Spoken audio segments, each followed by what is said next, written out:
Hi guys, here we go again. I've made another video for our class and our website. Here's what I'd like you to focus on today: changing text. No more boring websites that are filled with material you borrowed from other places. This is something I want you to keep in mind as you work.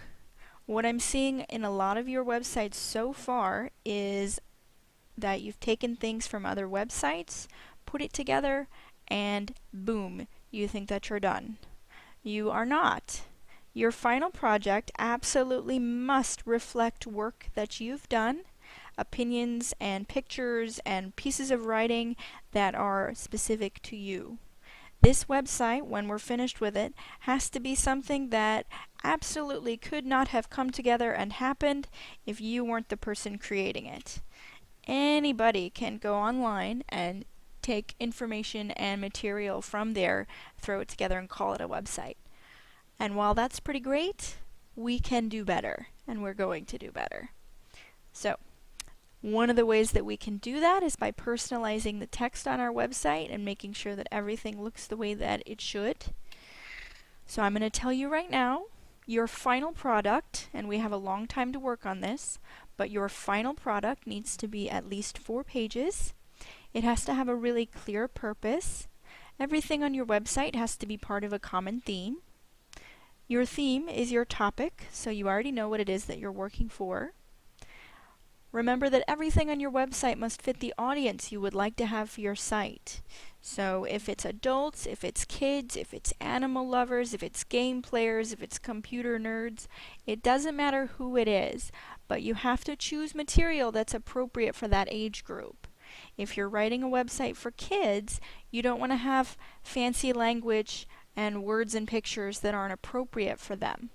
So remember to keep that in mind as you're working. The most important thing to me is that your website reflects you. If I look at your website, I want to see, oh, that looks exactly like something Daniel would come up with. This website is something that is so Emil. I want to be able to say that when I look at your websites. So, I hope that I will see lots of material that's written by you. Articles, photo captions, things like that. I also want to see material that you made, something really creative. Special graphics, photography, tables or graphs, anything like that that is creative and unique. If you guys want to know more about this kind of thing, especially creating graphics, there's already a video up on the student corner to help you with that. If you're looking for more videos or more materials, please ask me because I'd love to help you. So, this is what we need to keep in mind for our final project, and we're going to take it one step at a time. Today, I'd like to show you how to create pages that fit your theme and go with your images. I want you guys to especially try to get rid of any business information from your template. You're all building informational sites and you're not selling things, so if your templates have things like that, it's time to say goodbye. I also want you guys to consider links to other sites like Facebook or YouTube video that are useful for people interested in your topic. Again, you're not borrowing them and putting them on your website, you're linking to them so that people have the option of exploring those things if they want to.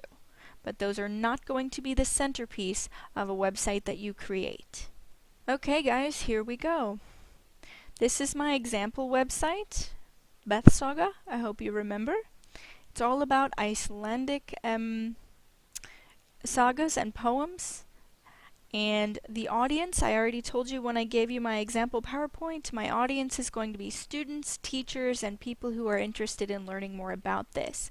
So, my language needs to be a little bit more serious than something that was just for entertainment, and I need to keep that purpose in mind as I'm working.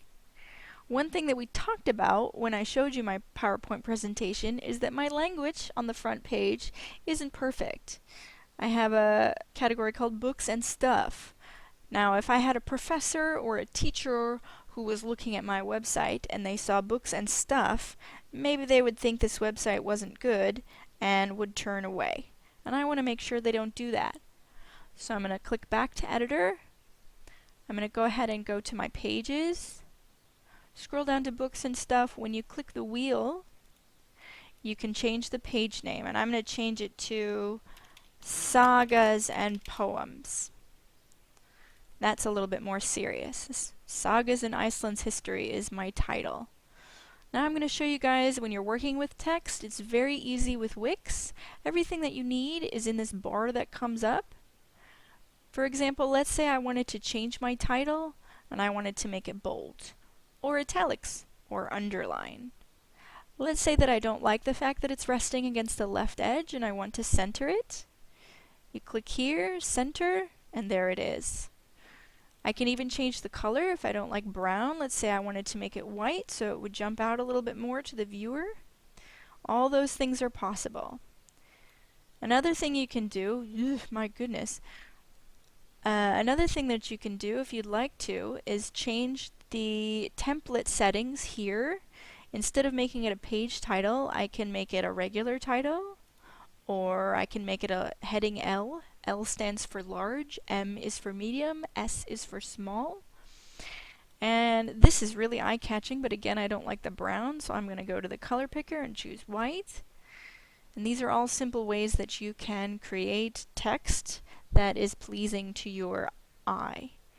Now, I want to remind you guys again, if I do something like this, where it's underlined, bolded, and italicized, this is something that's a little bit distracting because there's so much going on. And again, that could cause someone to turn away from your website. Not what you want. You never want to hurt your viewers' eyes. So I'm going to maybe just leave it bold, and that's good enough for me.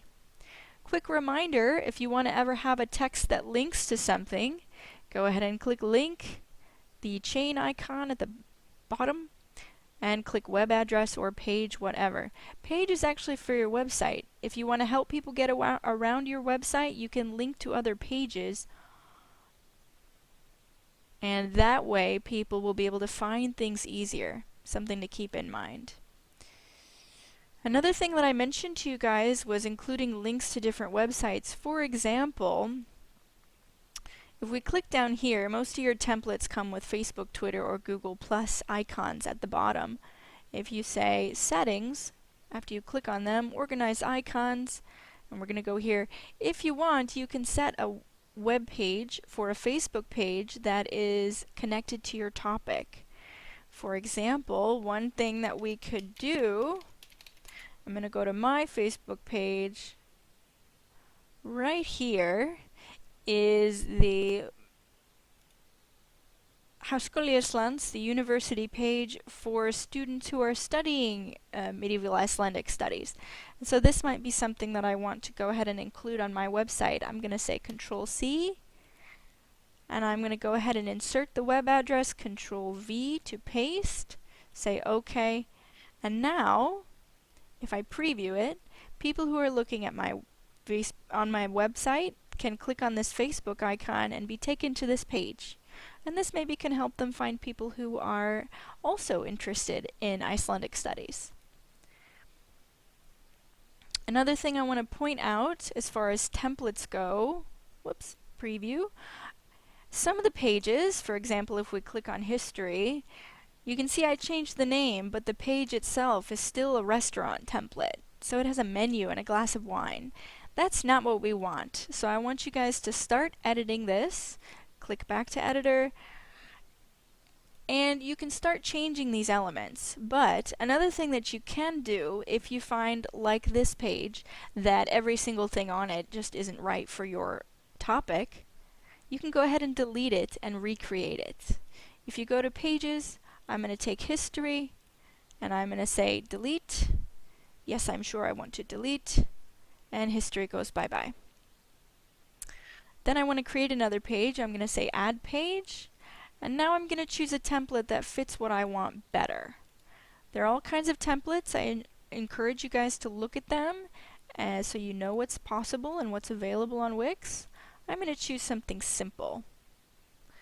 Okay, so this, whoops, I didn't rename it. Click the wheel icon, and once again I'm going to call it History. Done. And there it is. If you want to drag your pages around, you just click the gray square that's in front of your page name, and if you want, You can also create subpages by dragging them underneath. So you can see history has something about Norway and something about Iceland underneath it. Culture has warriors, ring bearers, gift givers as categories. And if you preview the page, this is how they appear. So keep in mind as you're organizing your pages too that they should be logical. Okay, so now that we've edited our text and we've thought about our pages, I want to go ahead and make sure you guys know you can always edit text, and here's where you'd start putting in your articles you've been writing in English class.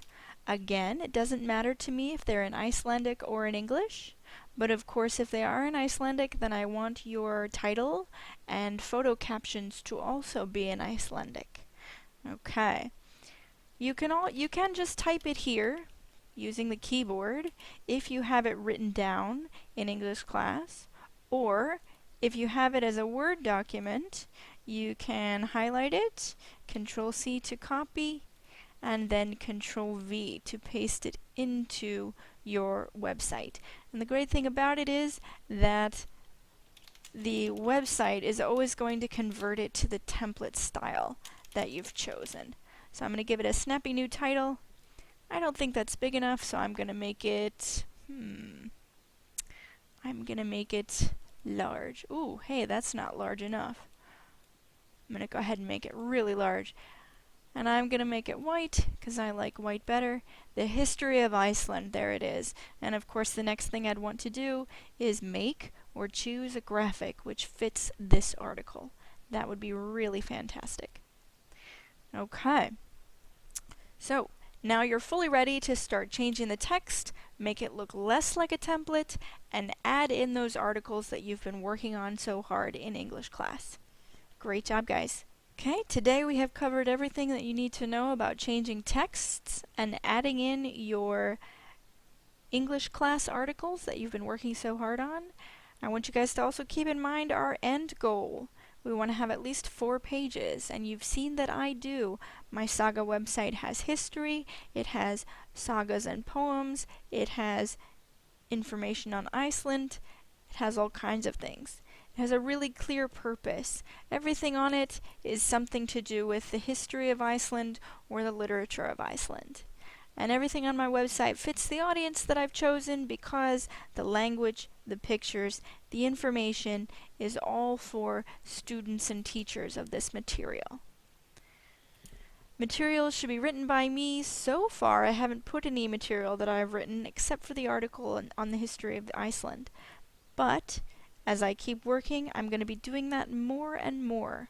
Remember, the end product has to be unique, something that only you could have made. I do not want collections of things from around the internet. That is not good enough for this assignment. So, keep that in mind starting now. Material that's made by you will especially make me happy. Special graphics, photography, if you guys want to make videos, tables or graphs, anything that you can think of. If you need help, please ask. I'd love to help you guys create things. Okay, that's it for today. Have a good time. Bye.